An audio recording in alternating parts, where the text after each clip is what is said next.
C'était un après-midi tranquille au bord de la forêt, là où le fleuve Sawani glisse doucement entre les herbes hautes et les racines entremêlées. Le vent léger portait des senteurs d'humus et de feuilles mouillées. Un faon solitaire, le pelage encore tacheté de blanc, errait parmi les fourrés. Il avait perdu sa mère. Ses pattes tremblaient à chaque pas, et ses yeux, grands et sombres, exprimaient la panique pure. Il appelait doucement, un gémissement faible qui se mêlait au souffle du vent. Sa voix résonnait à peine, mais dans ce silence naturel, elle semblait tragiquement déchirante. Soudain, un pas de travers, une racine glissante, et le petit corps bascula dans le courant. L'eau était glacée, boueuse. Elle l'engloutit en un instant. Ses fines jambes s'agitaient, luttaient, mais le flot était plus fort. Le faon essayait de garder la tête hors de l'eau, mais ses forces l'abandonnaient vite. Ses yeux, écarquillés de peur, cherchaient désespérément une branche, un rocher, une présence. Il cria, un cri perçant qui fendit le tumulte du courant et grimpa jusqu'aux cimes. Un cri qui parlait d'instinct, de survie, de solitude. Il n'y avait aucune trace de sa mère, aucun bruit rassurant, rien que les grondements du fleuve et les remous menaçants. Il coula brièvement, puis remonta à la surface, toussant, suffocant. Son petit ventre se gonflait de cette eau qui lui volait l'air. Il luttait pour respirer, les oreilles plaquées contre son crâne trempé, paralysé par la peur. Une vague plus haute que les autres s'abattit sur lui, le faisant tournoyer dans le flot. Il heurta quelque chose, une branche à demi submergée, mais personne n'était là. Il s'enfonçait, lentement, comme si l'espoir quittait aussi son corps. Les faibles appels qu'il émettait encore étaient couverts par la furie liquide. Il n'avait plus conscience de rien, ballotté entre les vagues, les yeux mi-clos. À quelques mètres de là, sur la Riverside Road, une voiture décapotable bleue roulait tranquillement. Au volant, Lucas Bennett, les cheveux ébouriffés par le vent tiède, sifflait une vieille chanson. À sa droite, un gros chien beige, oreilles dressées et regard attentif. Bear, son compagnon de toujours. Soudain, Lucas plissa les yeux. Quelque chose, un bruit étrange, faible, presque couvert par le clapotis de l'eau. Un appel. Il freina net. Bear releva la tête, grogna doucement, les oreilles appointées vers le fleuve. Lucas sortit précipitamment, le regard fouillant les berges. Il courut jusqu'à l'eau. « Y a-t-il quelqu'un » cria-t-il. Seule la rivière lui répondit. Puis un aboiement retentit. Bear s'élança. En courant derrière son chien, Lucas aperçut enfin la silhouette fragile au milieu des flots. Son cœur manqua un battement. « Un faon » hurla-t-il. Il n'avait plus le temps de réfléchir, plus le temps d'avoir peur. Bear bondit dans l'eau sans hésitation, fonçant vers la petite créature. Il nageait vite, puissante brasse après puissante brasse, son regard fixé sur le faon qui battait encore faiblement des pattes. Le faon crut un instant qu'un prédateur venait l'achever. Il tenta de fuir, de se replier sur lui-même. Mais aucune griffe, aucune morsure, juste une prise douce au niveau du cou, ferme mais rassurante. Bear saisit le faon comme une mère porterait son petit, puis fit lentement demi-tour. Il luttait contre le courant, mais son regard restait serein, déterminé. Il gardait la tête du faon hors de l'eau, attentif à chaque mouvement. Lucas, au bord de la rive, s'agenouilla, prêt à réceptionner ce duo improbable. Bear émergea de l'eau, trempé, haletant. Lucas attrapa le faon, le posa délicatement sur l'herbe détrempée. L'animal tremblait de tout son corps. L'eau s'égouttait de ses oreilles, de son ventre, de ses flancs. Lucas ôta sa veste et l'enroula autour du petit être, le frictionnant doucement. Bear, toujours couché à côté, observait sans ciller. « Ça va aller, petit. Tu es sauf maintenant », murmura Lucas, le souffle court, le cœur encore battant à toute vitesse. Il porta les faons jusqu'à la voiture, les allongea sur la banquette arrière, chercha un vieux linge dans le coffre et commença à sécher son pelage avec douceur. Bear grimpa à l'avant, mais tourna la tête, les yeux fixés sur le faon, inquiet. Le faon, peu à peu, se calmait. Sa respiration devenait plus lente, plus régulière. Lucas posa une main sur son flanc et le sentit tiède. Un petit battement de cœur, fragile mais tenace. Il remonta dans la voiture, lança un regard à Bear, puis démarra. Une pensée avait germé en lui. Une évidence même. Il rentrait chez lui, mais cette fois avec une responsabilité nouvelle. Le soleil était déjà bas lorsque Lucas gara sa voiture devant sa maison en bois, nichée dans une clairière paisible aux abords de la forêt. Le silence du lieu était à peine troublé par le bruissement des feuilles et le cliquetis régulier d'un vieux carillon suspendu à la véranda. Lucas descendit, ouvrit doucement la portière arrière et souleva le petit faon emmailloté dans sa veste. Bert descendit aussi, le regard toujours tourné vers le fragile passager qu'il venait de sauver. À l'intérieur, la chaleur régnait. Lucas alluma la cheminée, posa une grande serviette sur le tapis moelleux du salon et y déposa le faon. Il le frictionna avec soin, sécha ses pattes et ses flancs trempés, puis s'assit à côté, le dos appuyé contre le canapé. Bert se coucha en rond, juste à côté, la truffe presque collée au petit animal. On n'entendait plus que le craquement des bûches dans le foyer. L'odeur de la sève brûlée emplissait la pièce. Lucas se releva pour aller chercher une vieille bouteille dans le placard de la cuisine. Il la remplit de lait tiède, glissa une tétine propre sur le goulot et revint auprès du faon. Au début, le petit ne bougea pas. Il avait les yeux ouverts, mais son regard restait fixe, loin. Puis, lentement, guidé par l'instinct, il leva la tête et attrapa la tétine. Lucas sourit. « C'est bien, petit. Prends ton temps. » Le contact du lait tiède sembla le réconforter et ses yeux se fermèrent un instant, comme soulagés. Le lendemain matin, les premiers rayons filtrèrent à travers les rideaux. Lucas trouva le faon debout, un peu chancelant, près du coin du tapis. Bert, alerte, l'observait calmement, comme s'il avait veillé toute la nuit. Le faon fit quelques pas hésitants, puis se coucha à nouveau contre lui. Lucas s'approcha et caressa doucement sa tête humide. Le lien entre eux se renforçait à vue d'œil, une complicité muette se formait entre les trois. Les jours suivants se déroulèrent dans une étrange harmonie. Lucas décida de l'appeler Dottie, à cause des petites taches blanches sur son dos. Dottie suivait Bert dans le jardin, le nez en l'air, les oreilles frémissantes. Elle observait tout avec une curiosité tranquille.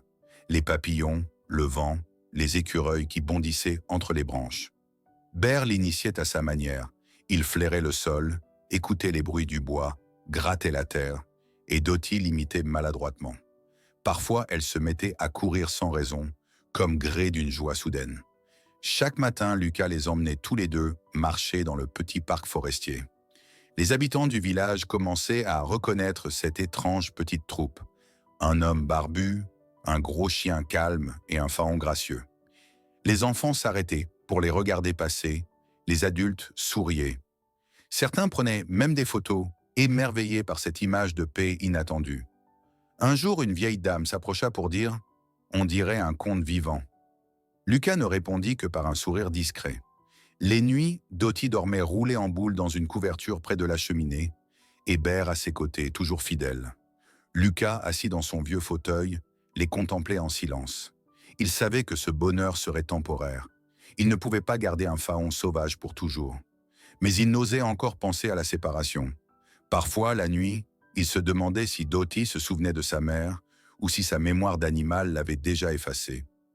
Un matin, alors que la rosée recouvrait encore l'herbe, Lucas installa une carte du secteur sur la table. Il y nota l'endroit où ils avaient trouvé Dottie et les lieux alentours où des biches avaient déjà été observées. Il traça des cercles, vérifia les distances, les chemins possibles. Dottie devait retrouver sa mère, ou du moins rejoindre les siens. C'était la seule chose juste à faire. Il soupira longuement, le regard perdu sur les lignes de la carte, les doigts immobiles. Quelques jours plus tard, alors que Dottie bondissait joyeusement dans le jardin, Lucas appela doucement Bert. Il se baissa, lui caressa la tête. « On devra la ramener, vieux. Tu comprends ?» Bert cligna des yeux et posa sa tête contre le bras de Lucas. Le moment approchait. Ce fut comme un accord silencieux entre eux, mélangé de tristesse et de sagesse. Lucas rassembla quelques affaires. Une couverture, une gourde d'eau, un peu de lait, quelques carottes. Il posa tout dans le coffre. Puis lentement, il appela Dottie. Elle accourut vers lui confiante, les pattes légères. Lucas la souleva avec douceur et la posa à l'arrière du cabriolet, sous la couverture. Bert monta à l'avant. Avant de fermer la portière, Lucas jeta un dernier regard à la maison. Le moteur ronronna, la voiture s'ébranla, et la route vers le fleuve Sawani s'ouvrit devant eux, bordée d'arbres et de souvenirs silencieux. Lucas jetait des coups d'œil dans le rétroviseur, où les oreilles de Dottie dépassaient doucement de la couverture. Le moment était venu, mais rien, pas même les bois les plus familiers, ne pourrait les préparer à ce qu'ils allaient vivre. Le vent soufflait doucement à travers les feuillages, comme s'il murmurait un au revoir. Le chemin serpentait le long du fleuve Sawani, bordé de pins anciens et de clairières baignées de lumière. Lucas ralentit à l'approche du lieu où tout avait commencé. Il coupa le moteur et resta un moment immobile, écoutant les sons de la forêt, le clapotis de l'eau, le cri d'un jet, le bruissement d'une branche.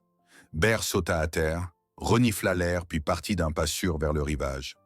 Dottie, plus hésitante, s'avança doucement, ses petites pattes soulevant la poussière du sentier. Un vent léger agitait les feuillages, comme pour accueillir leur retour. C'était un moment calme, mais chargé d'attente. Lucas ouvrit le coffre et sortit la couverture. Il la posa à l'ombre d'un grand arbre et s'assit en tailleur. Il observait Dottie, qui explorait les environs, les oreilles frémissantes. Bear restait à proximité, fidèle comme toujours. Tout en les regardant, Lucas repensait à ces 2 semaines. Ce qu'ils avaient vécu, la fragilité et la beauté de ce lien né d'un accident. Il n'avait rien demandé, et pourtant, il avait reçu un cadeau silencieux. La confiance d'un être sauvage. Cette confiance, si rare, valait plus que 1000 mots. Il se sentait privilégié d'avoir partagé ce temps suspendu. Soudain, un bruissement au loin. Tous se figèrent. Dottie leva la tête, les oreilles attendues. Elle fit un pas, puis un autre. Un grand cerf passa lentement à travers les arbres, indifférent. Puis derrière lui, un autre mouvement attira l'attention. Une biche apparut, arrêtée au bord d'un talus. Elle ne fuyait pas. Elle observait. Son regard était intense, curieux, presque inquiet. Lucas retint son souffle, les mains posées sur ses genoux. Tout en lui souhaitait que ce soit elle, la mère. Dottie fit quelques pas, hésita, puis trotta en direction de la silhouette. Lucas sentit son cœur s'emballer. Bear ne bougeait pas, ses yeux fixés sur la scène. Dottie s'arrêta à quelques mètres de la biche. Elles se regardèrent longtemps. Puis lentement, la biche avança. Elle tendit le cou et renifla doucement la tête de Dottie. Le petit faon ne recula pas. Au contraire, il pressa sa tête contre le flanc de l'adulte. La mère répondit en la léchant doucement entre les oreilles, un geste plein de reconnaissance et de douceur. Une émotion traversa l'air, presque palpable. Lucas essuya une larme qui roulait sur sa joue. Bear remua la queue une fois, puis s'assit calmement. C'était un instant suspendu, hors du temps. Une reconnaissance muette, une réponse à une question silencieuse. Dottie avait retrouvé sa place. Une boucle se refermait, un cycle naturel reprenait sa course. Il ne fallait rien ajouter. Le silence suffisait. La biche tourna les talons et marcha vers les bois. Dottie lui emboîta le pas puis s'arrêta. Elle se retourna une dernière fois. Ses yeux croisèrent ceux de Lucas. Il leva la main et sourit. « Sois libre, ma belle. » Sa voix était basse, mais elle vibrait d'une émotion profonde. Ce simple geste résumait tout. Le don, l'amour, le lâcher-prise. Elle resta figée quelques secondes, comme si elle comprenait. Puis elle disparut dans la forêt avec sa mère. Lucas resta assis longtemps, le regard perdu dans la verdure. Il sentait en lui une chaleur étrange, un mélange de tristesse et de paix. Bear posa sa tête sur ses genoux et Lucas caressa doucement ses oreilles. Aucun mot n'était nécessaire. Leur silence était rempli de sens. L'instant était précieux, unique. Ils retournèrent à la voiture sans dire un mot. Le moteur démarra et la route du retour s'étira sous les roues. Rien ne semblait avoir changé, et pourtant, tout était différent. Chaque kilomètre les ramenait vers le quotidien, mais un quotidien transformé. Lucas jetait de brefs regards à Bear, qui somnolait, fatigué mais paisible. Ce soir-là, Lucas s'assit devant sa cheminée, un thé chaud entre les mains. Le feu crépitait doucement. Bear dormait profondément à ses pieds. La maison paraissait un peu plus vide, mais pas triste. Quelque chose avait grandi ici, une preuve silencieuse que même les liens les plus improbables peuvent laisser des traces indélébiles. Ce souvenir, ni le temps, ni l'absence ne pourraient l'effacer. Il repensa à chaque détail, chaque geste, chaque regard. Avant d'éteindre la lumière, Lucas leva les yeux vers le ciel étoilé. Il pensa à Dottie, courant dans la forêt, libre et vivante. Il pensa aussi à ceux qui, comme lui, tendent la main sans rien attendre, et à ceux qui ont le courage de laisser partir. La véritable tendresse, songea-t-il, ne s'impose pas. Elle accompagne puis s'efface. Et c'est dans ce retrait que réside la force la plus pure. Merci d'avoir suivi cette histoire. Si elle vous a touché, n'oubliez pas d'aimer cette vidéo et de vous abonner à notre chaîne Twilight Revenge pour d'autres récits vrais, tendres et lumineux. Votre soutien nous permet de continuer à raconter ces instants rares, ces rencontres qui marquent à jamais. Car parfois, une simple rencontre au bord d'un fleuve suffit à rappeler que nous ne sommes jamais seuls, tant que nous savons aimer, et tant que nous acceptons de perdre pour avoir aimé juste.